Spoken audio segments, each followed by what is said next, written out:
Creators were waving their arms saying like, hey, we're not making money over here. Help us get paid. And companies were like, shut up. What's up, everybody?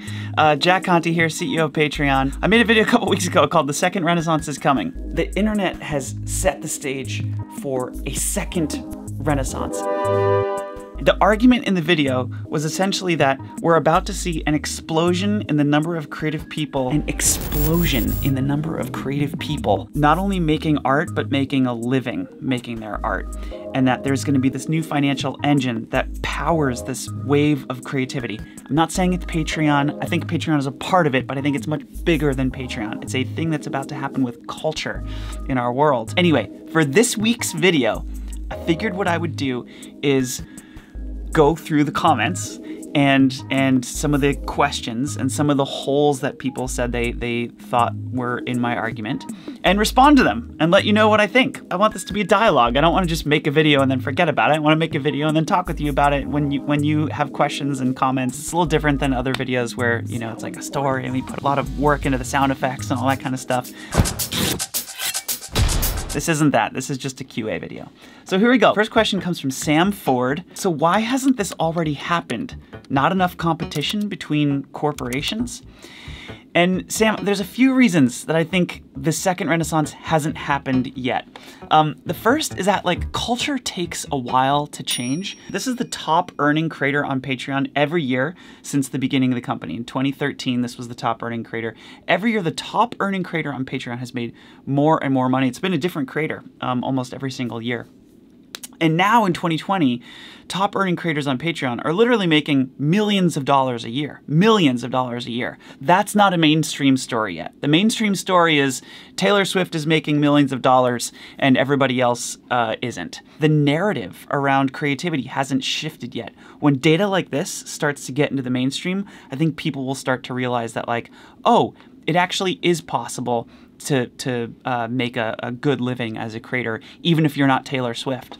Okay, second reason, Sam, is web products take a while to work. Let's look at YouTube's trajectory here. 2011, YouTube launched their first version of like paid channels. 2012-ish, they launched some version of merchandise where fans could pay for merchandise. It didn't end up working. I think it was the first wave. They ended up shutting it down a couple years later. 2014-ish, they launched fan funding. It didn't work, they shut it down. And then they launched YouTube Red somewhere in there. It became YouTube Premium, which was like paid subscriptions from fans. Anyway, my point of all this is like YouTube's been working on payments for almost 10 years now, and they haven't really gotten it to work yet. The closest thing they've done is channel memberships and super chat and super stickers, and that seems like it's working well, which is good and exciting for creators. But web products take a while to work. The third reason that it hasn't happened yet, creators as a market are just starting to get visibility. When I was pitching investors on Patreon, investors would say like, what do you mean by creator? What's a creator? Really? Are there that many creators out there?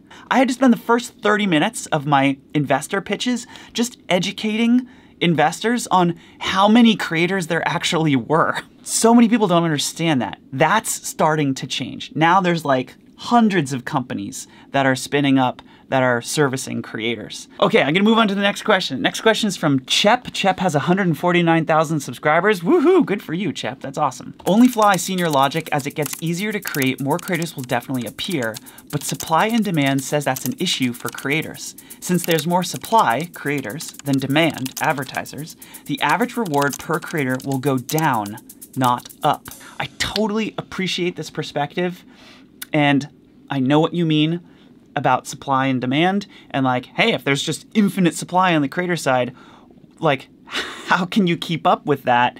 And like, isn't the limited demand from advertising just gonna like be spread out among all those creators and they won't actually be making that much more money? First, CPMs are actually rising.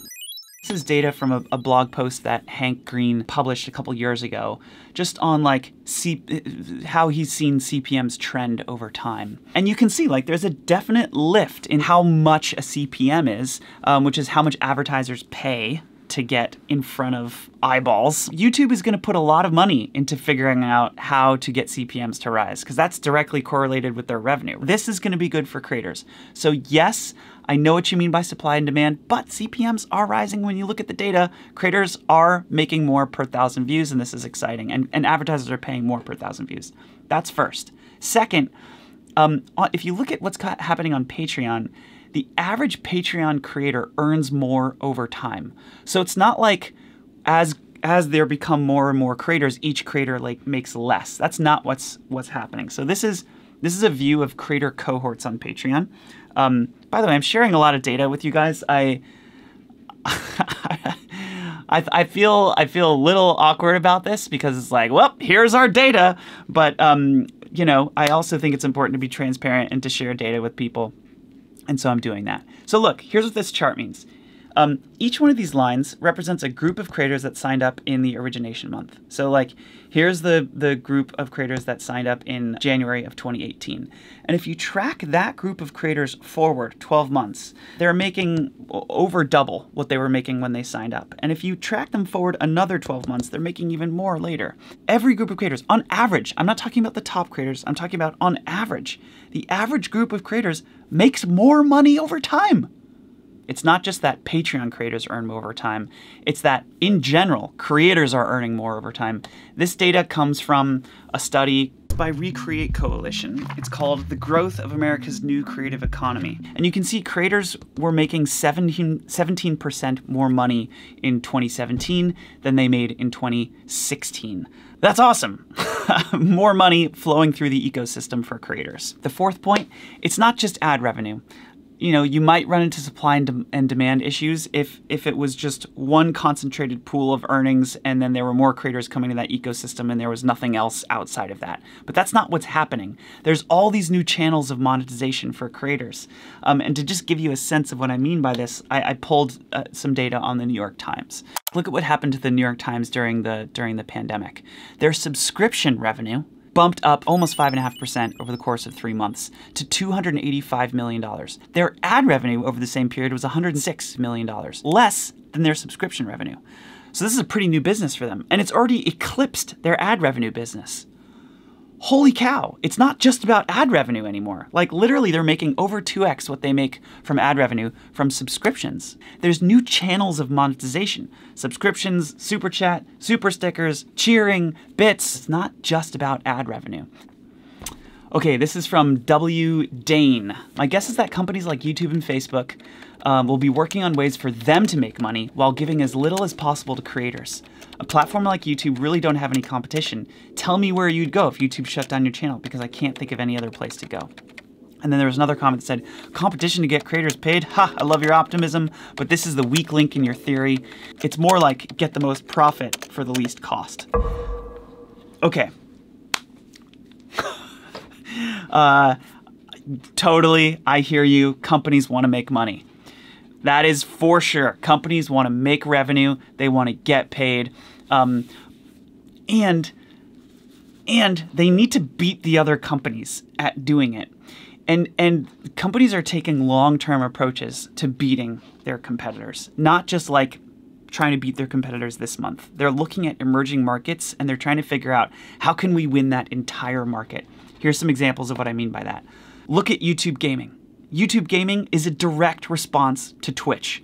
Twitch pops up, Amazon buys Twitch, YouTube's shaking in their boots, and they release Twitch, and they release YouTube Gaming. There's other things. Look at YouTube Stories. YouTube Stories launched as a response to Instagram and Snapchat. YouTube Shorts is in a direct response to TikTok. My point of showing you these examples is that YouTube is competing with all these other emerging platforms to build feature sets into their platform that rival those other platforms. In other words, what we're starting to see is, or not just starting, this has been happening for a while, but there's this mimicking and copycatting behavior that's happening with features across platforms. That is now starting to happen with monetization tools. Hallelujah! That's what I mean by this is the beginning of the second renaissance. Let's look at some examples. YouTube launched channel memberships in response to Patreon. Patreon came out with these subscriptions where a fan could become a member. That's YouTube copying Patreon because they don't want to lose their creators to Patreon.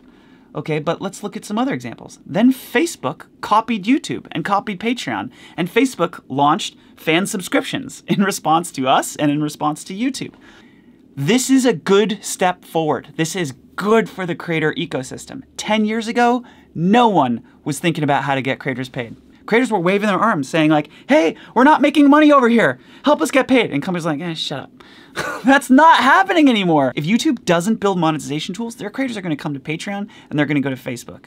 YouTube is being forced to build monetization tools out of their own self-interest to preserve their revenue streams and to hang on to their creators. That cycle is going to spin over and over on itself until the monetization capabilities of the web are amazing and creators are making boatloads of cash. I'm so excited for that day. Again, it's coming. I don't think it's stoppable at this point. The train has left the station. There's a lot of questions basically saying that like, hey Jack, we hear you, but it's not gonna lead to a second renaissance. Because what's gonna happen is the top 10 creators are just gonna get richer and then the rest of the creators are gonna be left with nothing. Just like it's always been, and that's how it's gonna continue to be. I actually think this is one of the things that's changing the most. There are creators who are making millions of dollars on Patreon. There are creators who are literally making millions of dollars a year on the platform. Those creators exist. But there are also thousands of creators who are making a good living on Patreon. Thousands of creators. I would argue that in 2020, middle class creativity is now possible. Let's get into what is middle class creativity. And maybe I'll just offer, I'm a little nervous to talk about this because I think people would point to my band, Pamplemousse. Some people would say, you guys aren't middle class creators. That doesn't make sense. Pamplemousse isn't middle class creator. Pamplemousse is top of the pack. But I pulled our Social Blade stats on Pamplemousse. We're ranked 27,730 on Social Blade. We're ranked 17,000 by subscribers. We're ranked 19,000 by view count. In other words, Pamplemousse is not in the top 10 creators. We are not PewDiePie. We are not Mr. Beast. We are not Cardi B. We are literally grade B, according to Social Blade. Fuck you, Social Blade. No, I love Social Blade, but like, it hurts a little bit. But Pamplemousse is a profitable business. And, you know, last year, Pamplemousse paid out over $140,000 to our team. 1, 2, top, and. Kiss me beneath the milky twilight. Directors, cinematographers, video creators, audio engineers, audio producers. So there's like a whole little creative economy here.